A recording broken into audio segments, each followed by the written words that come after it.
Baik, bismillah, kita awali ya. Saya akan awali dengan world view-nya masyarakat Jawa. Ini world view itu berarti pandangan dunia. Bagaimana cara orang Jawa melihat dunia ini, bahkan bagaimana cara dia hidup dengan pandangan dunia itu. Ini namanya world view. Dalam catatan saya, ini saya mengambil beberapa referensi, baik kajian-kajian tokoh-tokoh dari Indonesia sendiri maupun dari luar yang meneliti budaya Jawa. Dalam catatan saya setidaknya ada 7 gaya hidup orang Jawa.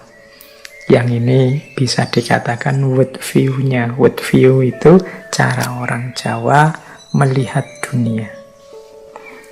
Ciri yang pertama, orang Jawa itu orientasinya pasti ketuhanan. Jadi ketuhanan itu berarti dalam sejarahnya masyarakat Jawa itu hakikatnya selalu punya Tuhan. Ini kalau bahasa agama selalu beriman, selalu punya kepercayaan kepada apa yang dianggap diposisikan sebagai Tuhan.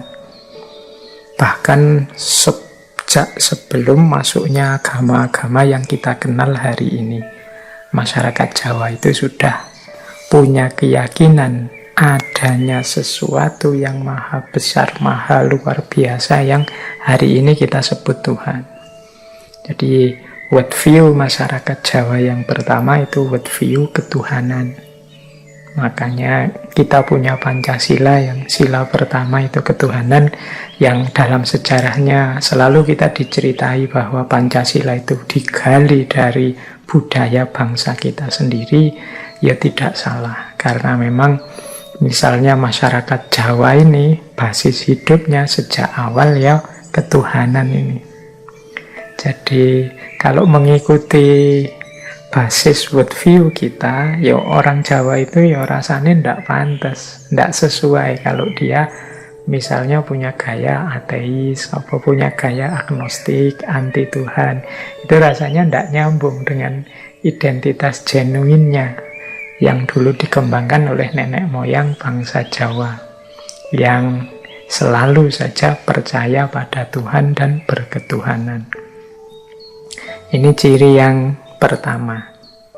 Ini boleh dibaca dalam sejarah-sejarah, atau kalau teman-teman mau ya di babat-babat itu selalu narasinya manusia yang utama itu manusia yang beriman, percaya, dan menomorsatukan Tuhan dalam hidupnya.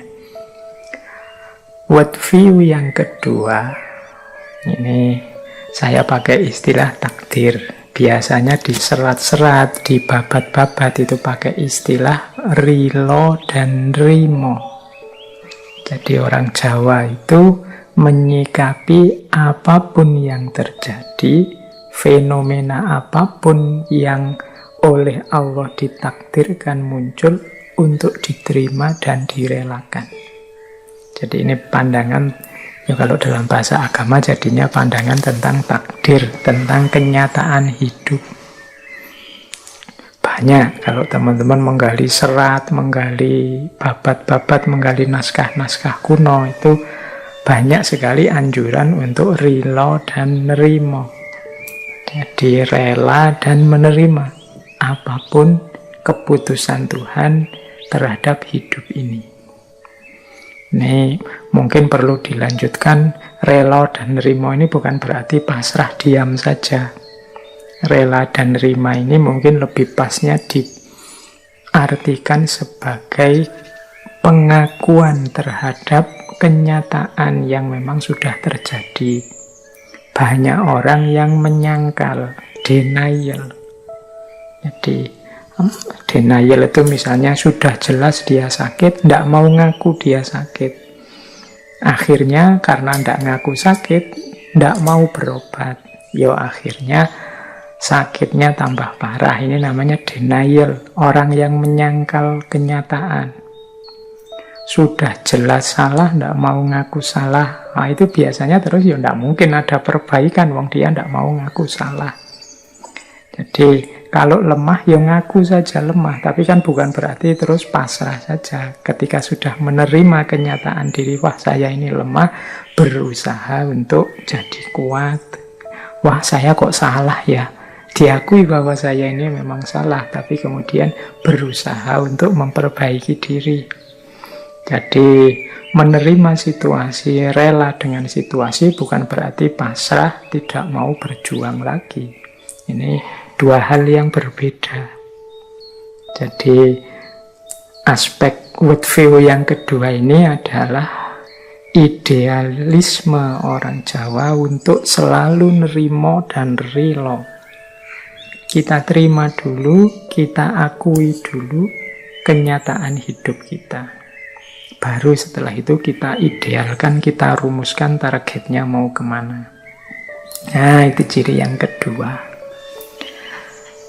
Ciri yang ketiga, masyarakat Jawa itu punya wawasan bahwa alam semesta ini tidak hanya berisi hal-hal yang fisik material, tapi juga berisi hal-hal yang immaterial dan supranatural. Ini pandangan dunia khas timur sebenarnya. Biasanya dibedakan dengan pandangan dunia gaya barat. Kalau orang barat itu sering disebut, barat modern khususnya, cara berpikirnya positivistik. Hanya percaya alam yang bisa dilihat, bisa diakses oleh panca indera. Yang tidak bisa diakses dianggap tidak ada gunanya, dianggap omong kosong saja. Nah, dunia timur termasuk Jawa, sebenarnya juga termasuk dalam agama kita, Islam, itu menerima tidak hanya alam fisik tapi juga alam metafisik. Kalau dalam bahasa Arab ya sering alam metafisik ini disebut alam ghaib. Jadi di dunia timur yang diterima itu alamul ghaib wasyahadah, alam metafisik dan fisik, tidak hanya alam syahadah saja. Yang orang Jawa juga begitu. Jadi percaya bahwa alam semesta ini tidak hanya berisi hal-hal yang bisa dijangkau, bisa diakses oleh panca indera saja. Banyak makhluk, banyak ciptaan yang jenisnya immateri atau supranatural. Berarti ini harus dipahami dengan kacamata khusus, dengan teori, dengan konsep yang khusus pula. Kalau hanya menggunakan metode ilmiah yang positivistik tadi, pasti tidak akan ketemu alam immateri dan supranatural ini. Kalau katanya metode ilmiah, alam immateri, alam supranatural ini sering disebut sebagai meaningless. Meaningless itu ya artinya tidak ada gunanya.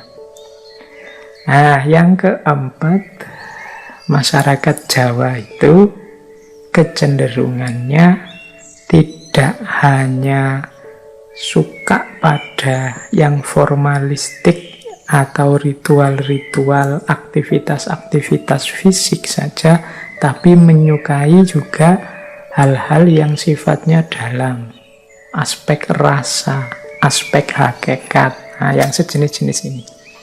Jadi orang Jawa itu kalau membaca sesuatu tidak berhenti hanya pada fenomenanya, tapi ingin menggali ke dalam, ada rahasia hakikat apa. Nah, itu makanya nanti di ciri yang terakhir itu orang Jawa suka menggunakan simbol-simbol. Simbol itu kan kelihatannya apa tapi maknanya apa. Sehingga membaca budaya Jawa tidak bisa kita hanya melihat aspek tampilannya saja. Kita harus masuk ke dalam melihat makna dan hakikatnya.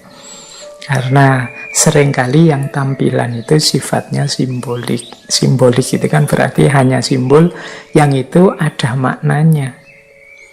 Banyak orang salah paham melihat budaya Jawa hanya melihat aspek visualnya saja, kelihatannya saja. Padahal orang Jawa itu ada istilah nggone pasemon. Tempatnya pasemon itu semacam metafor, semacam isyarat yang itu harus dipahami lebih dalam. Tidak dibicarakan langsung karena tidak bisa diungkapkan sambil lalu, maka diekspresikan simbolnya saja. Nanti yang tertarik silahkan menggali lebih dalam, lebih serius. Nah, itu world view-nya orang Jawa. Yang kelima, orang Jawa itu sangat mencintai, sangat menyukai tata krama, kesusilaan. Jadi terhadap apapun dan siapapun harus dihormati dan ada pola-pola, cara-cara penghormatannya. Kalau bahasa agama ya adab. Jadi terhadap segala sesuatu itu ada adabnya. Ya adab ini selalu dilatar belakangi oleh akhlak.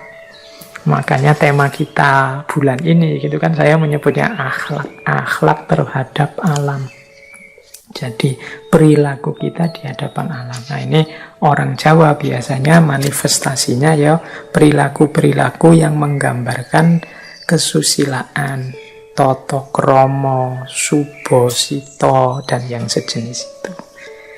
Jadi orang Jawa merumuskan secara detail bagaimana cara menghargai yang lain sesuai level-levelnya. Baik lewat gestur, lewat kata-kata, maupun lewat kode etik resmi dalam acara-acara kegiatan-kegiatan resmi. Nah, itu diantara cirinya. Yang teman-teman hafal terkenal sekali kan dalam aspek bicara. Orang Jawa itu ada bicara gaya ngoko, ada bicara gaya kromo, ada bicara gaya kromo inggil.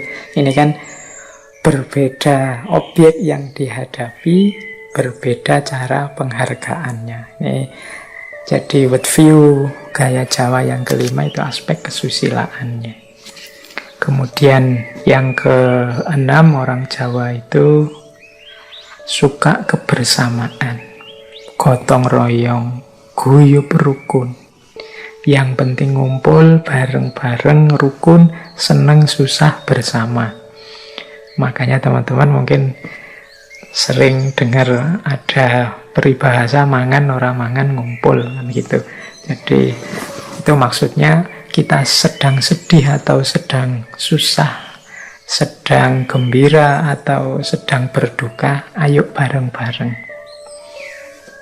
Nah, itu gayanya orang Jawa, menyukai gotong royong, kebersamaan, bareng-bareng. Dan yang ketujuh, world view-nya orang Jawa itu suka dengan simbolisme-simbolisme. Seperti saya bilang tadi, orang Jawa itu nggone pasemon.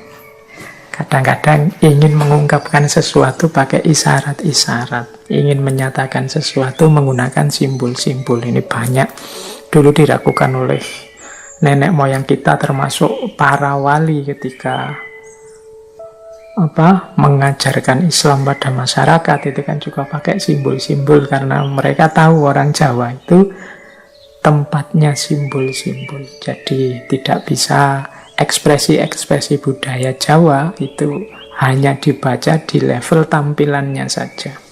Kalau di level tampilannya saja mungkin kita bisa salah paham, nanti bisa nuduh macam-macam. Mungkin budaya Jawa tidak manusiawi lah, atau tidak agamis lah, atau tidak apalah. Itu mungkin karena kita membacanya hanya di level simbolismenya, tidak masuk sampai ke dalam. Nah, dengan 7 world view inilah nanti orang Jawa menyikapi alam dan dunia sekelilingnya. Sampai di sini mungkin sudah bisa dibayangkan gaya seperti apa yang akan dihidupkan oleh masyarakat Jawa berhadapan dengan alam semesta. Kalau teman-teman kembali ke minggu lalu ketika kita belajar Sayyid Hussein Nasr, inilah sebenarnya yang oleh Sayyid Hussein Nasr disebut kearifan perennial. Ini yang disebut tradition. Jadi kearifan-kearifan lama yang oleh orang modern sering disisihkan, dilupakan. Dianggap mungkin tidak ilmiah, dianggap mungkin tidak masuk akal, dan lain sebagainya. Padahal di balik worldview ini tersimpan solusi-solusi dari banyak problem peradaban kita hari ini.